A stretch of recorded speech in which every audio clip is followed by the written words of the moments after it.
In Äerdschëff was in autonom Taos, wat vung seg egen Energieflëss geriert an seg Wasserflëss, seg Elektrizitätsflëss an noch seg egen sein egen Ise produzéiert an wat aus lokalen recyclierte Materialien zum gebaut ass, a wat och vun Leiit wie du nicht gebaut kinnners.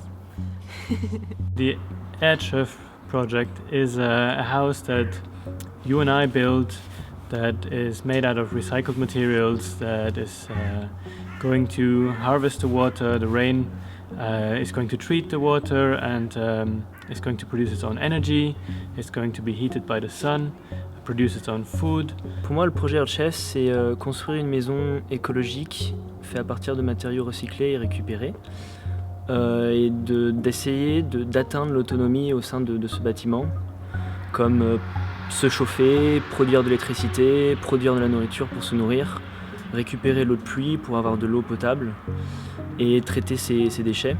Ich bin Kathi und ich leite dieses Projekt zusammen mit Rodrigo. Aber bei diesem Projekt geht es wirklich darum, für ganz viele verschiedene Leute zusammenzukriegen an Äerdschëff.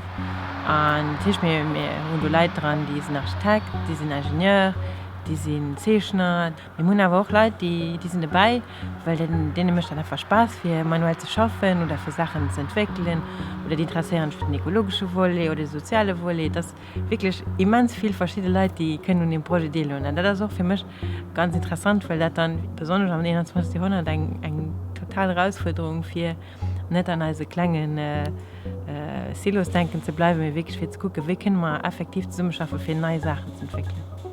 So my name is Rodrigo and I help to coordinate this project mainly on the technical side of things. I think the reason why I'm doing this is because I've always wanted to build a house since I was little, and once I saw this Earthship, once you see an Earthship, it really gives you that feeling of wow, this is something so out of the ordinary and you really want to be part of it.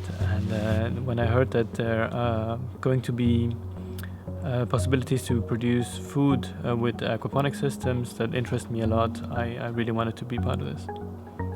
Okay, so this project is going to be built in Luxembourg.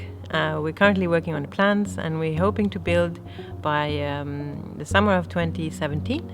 So you can get involved already. It's the first public Äerdschëff ever, where it's kind of on a state land and in collaboration with the state actors, with private sector, with associations, with people. It's a very interesting project in that sense, and we encourage you to get involved.